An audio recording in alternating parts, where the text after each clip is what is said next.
Hey everybody, this is Perch. I like this question. This is a new question we've got. I want to read it to you, and it's good. It's about competition, and we don't talk about competition as much as really we should. I think in comics, and I'm highly competitive. It doesn't, when when I want to go win, when I'm producing a product or a service or something to go win, I'm highly competitive. I'll tell you a little bit about that in a second. But let's read this mail. It says, "Hey Perch, thank you for the show. Don't always agree with you, but that's okay, like you say. I have a question and some advice for you. First, the advice. I notice in a lot of your videos that you spend time responding to some of the people who call you a fence sitter or basically misinterpret your points. You need to stop doing that. What you need to realize is that those people represent maybe 2% of your audience. You're a numbers guy, so I think you would appreciate that. They are either bad actors trolling you or they are retarded. Either way, it is kind of annoying for the other 98% of us to have to hear you defend yourself against a bunch of idiots. Please stop doing that. You're just wasting airtime." Thank you for that. Uh, and you're right. I mean the idiots part, whatever, but you're right. The people come on to either they misunderstand my points on purpose, or they don't listen, they don't pay attention because they've had so much of the digest. It's not a red pill, black pill. This is like I don't know. It's like garbage. You're eating garbage, and when you're eating that kind of junk food garbage, um, you get brainwashed into stupidity, and several of the moments feel like they go down that path. So this is a good resolution. 2023. Let's do less of that. It's not worth the time. If you don't figure it out, you're on your own. Okay, fair enough. Good point. I will do better. All right, back to the mail. Now for my question. It's a short one, but it's one that I've been really thinking about.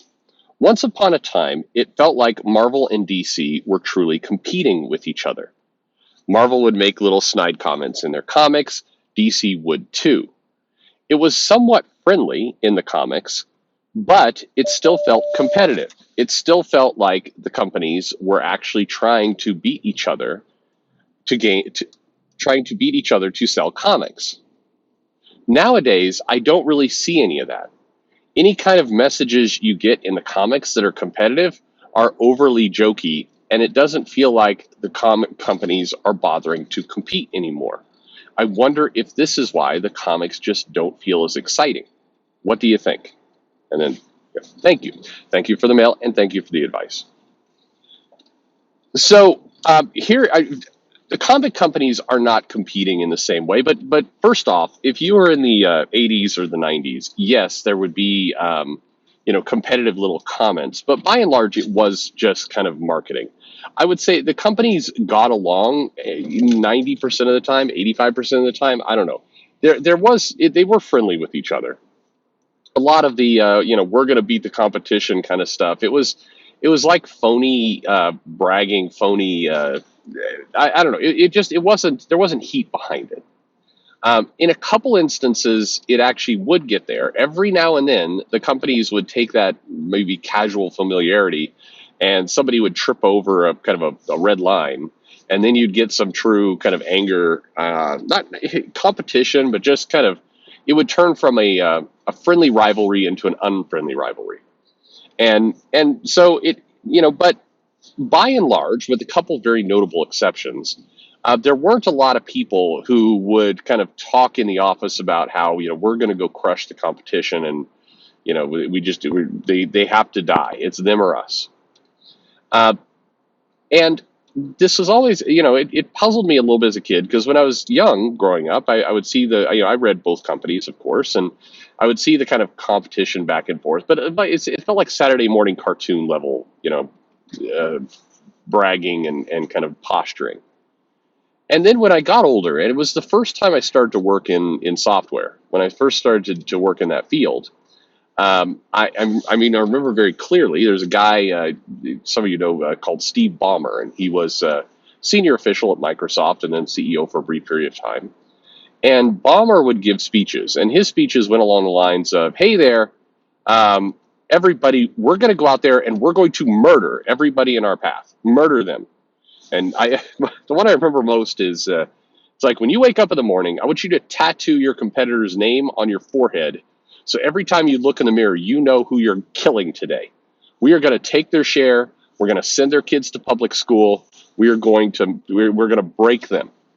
I remember one. I think he kind of walked back a little bit of like, they better build some more homeless camps down there in Salt Lake because Oracle is dying.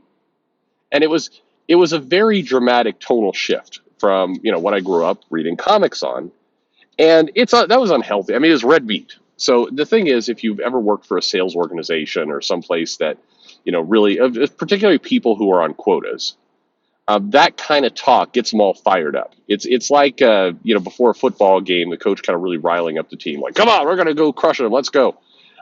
It gets the adrenaline flowing. Your goal is to get them running out of that room, like, "Yeah," and then I'm gonna make 50 calls today. Let's go. That's what you're after. Of course, it goes without saying, but in 2023, if somebody came out and made those kinds of statements, Twitter would absolutely cancel them. You'd see people going, "Wow, that is deeply offensive to the unhoused, and this person is literally advocating for murder." And I mean, it would people could no longer, it's that bad actor thing again. Everybody would jump on it and go, this person is a fascist serial killer because they're talking about crushing the competition. But there, behind all the bluster and the talk, was this kind of steely determination to say, what is our goal? Our goal is to be successful. How are we going to be successful? We're going to steal share from our opponent, from the other people. So, we're in the comic business. There's several people in the comic business. And what we're going to do is we're going to succeed by selling more comics than the other company, and we're going to drive down their market share, and we're going to raise our market share. It's happily referred to in companies as share shift. We are going to not just maintain our position, but we're going to shift share away from the competition. And that feeling, that desire to really go out there and win is healthy. A guy who had it in Marvel's past was Jim Shooter. He did have that mentality of, what would make me happy is if 100% of the comics sold this month were from Marvel. He wasn't a fool. He didn't think like that dream was realistically possible, but he did believe, like, I would like to see DC and others in single digits. Let's go. And then this is partially what led to kind of the shelf, stacking mentality and kind of crowding people out by the volume of books you're selling and some of the exclusive deals and other things. This is, a lot of people went off and, took about tactics, some good, some bad, to try and accomplish that goal. But that goal is a good one. And I think that goal is healthy for any company to go out there. I mean, unless you're running kind of a charity nonprofit, and then, it's like, our homeless shelter is going to demolish and crush all the other homeless shelters. All the homeless people will be here. It's not necessary there. But in a lot of cases, it is healthy for a company to have that dream, to have that desire. Today, Marvel and DC definitely do not have that desire. Anybody who talks about it is it's window dressing. They don't seriously think it. It's not on their priorities. If you work in a company, they probably make you do goals once a year as part of an annual review. And you may have a variety of different goals. By the way, if you are writing goals, I'll give you a tip about how to look really good to your manager. So go online and study something called a OKR. It's objective key results. Go study that. And there's a bunch of pages that just show you, and really quickly, when I say study, it'll take you 10 minutes, about how to write goals that are precise. If you ever worked in a company and they've said, write SMART goals, and I don't remember what the acronym, like actionable, responsive, I don't remember what that acronym stands for. But anyway, it's stupid what they tell you. It actually makes it harder. Go study OKRs because it tells you, how to very precisely write goals that are actionable, achievable, quick to do, and you will look good. If you write those in, your manager's like, holy shit, who this is great. Promise that will help you out in your job. But anyway, There's no goal in Marvel and DC at the moment to take share away from their competitor. Nobody is seriously on that task. Like, we want to sell more comics, and trust me, I've talked to a number of editors. I'm like, do you get, is there any reward or benefit or even objective to actually sell more comics in the competition? And the answer I get back is, I have no idea what the competition's even selling. I don't know. I think we're beating them. That's the complexity of what you get from Marvel. If you go over to DC, you're like, oh, we want to sell comics. Of course we want to win. I'm like, well, how far, are you ahead? Are you behind? It's like, I don't know. Some months probably ahead, some months probably behind. I'm not sure by how much, though. These are real answers I've gotten from people. And in that world, yeah, you're not competing.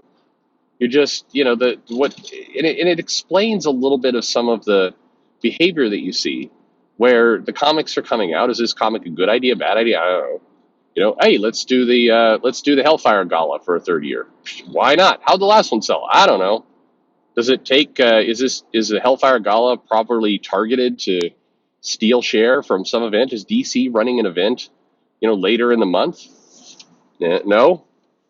Sadly, the only real competitive moment that I've seen in the last couple of years is when DC said, we're going to put out a Pride issue, and Marvel's like, we're going to put out a Pride issue too, and we're going to release it 2 weeks earlier.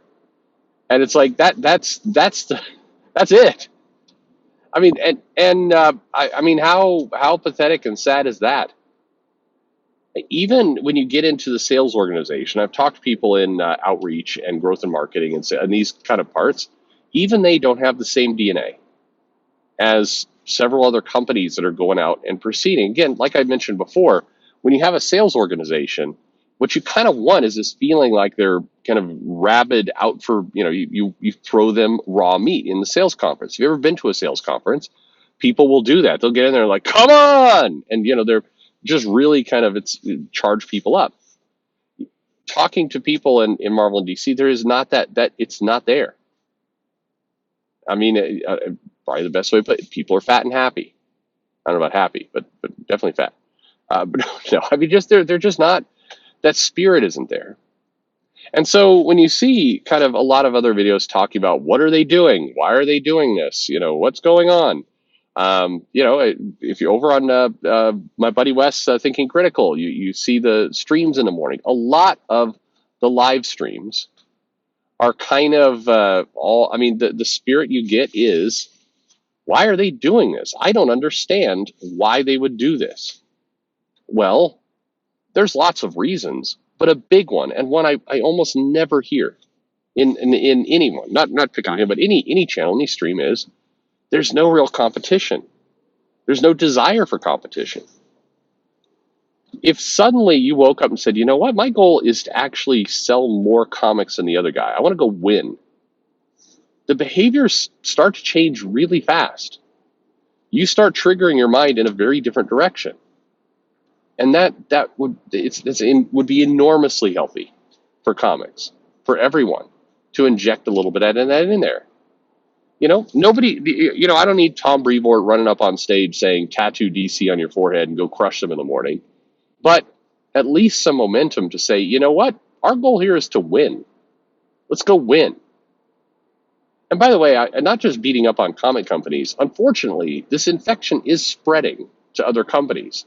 And I think it really, we're seeing the inevitable result of 20, 30 years ago, not keeping score in kids' soccer games and handing out a trophy to everyone who played.